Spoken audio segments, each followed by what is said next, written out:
Hi, I'm Rebecca Woodson, and this week we read Good Kids. And this was actually my favorite play that we've read so far. I really enjoyed how it was realistic and it was actually relevant when you think about we're on college campuses and you hear about rapes and sexual assaults happening very often. So this was a realistic play to read, and it was interesting.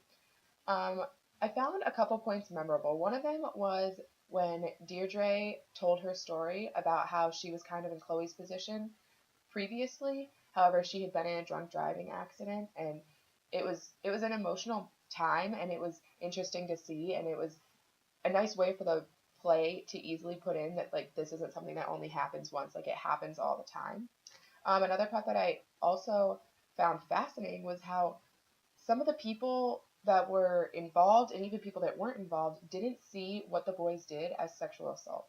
And that was just crazy to me because it seemed very obvious that they had raped this girl and that it was very wrong what they did, but a lot of them didn't see it that way. So there were multiple different theme points in Good Kids. One of them was the misconception of who someone actually is. So the parents, when they described these kids, they said that they were, or also the coach described the boys as good kids. And so it's a misconception between like who actually is a good kid and who is someone that rapes someone because they're not the same people. So that's kind of a theme where it's like actually knowing who someone is. Another theme was truth, where knowing what actually happened at the party, while there were tweets and texts and a video posted, it's still hard to know the whole truth, what all happened, and that was kind of throughout the whole play, figuring out what happened and who thought what was sexual assault, and it was just a whole idea of truth throughout the whole play.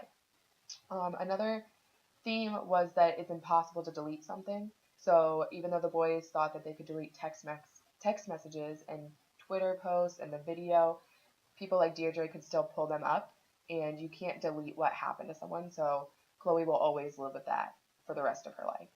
So this was an example of episodic plot, and episodic plot is when the climax can happen at the beginning. And so an example of this in this play was at the beginning when Chloe and Connor are talking, and she asks him to tell her what exactly happened that night. So as a reader or a viewer, we don't know what happened, and so we don't know what incident they're talking about, and it later goes on to explain it.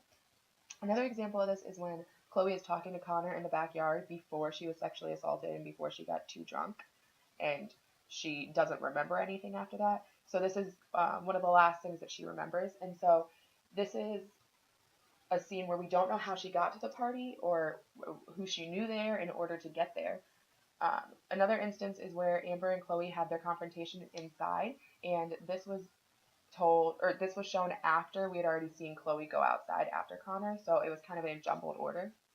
So this whole play reinforces the idea of gender and sexuality because the coach says that boys will be boys, and that kind of shows that boys are thought to just they roughhouse, it's fine.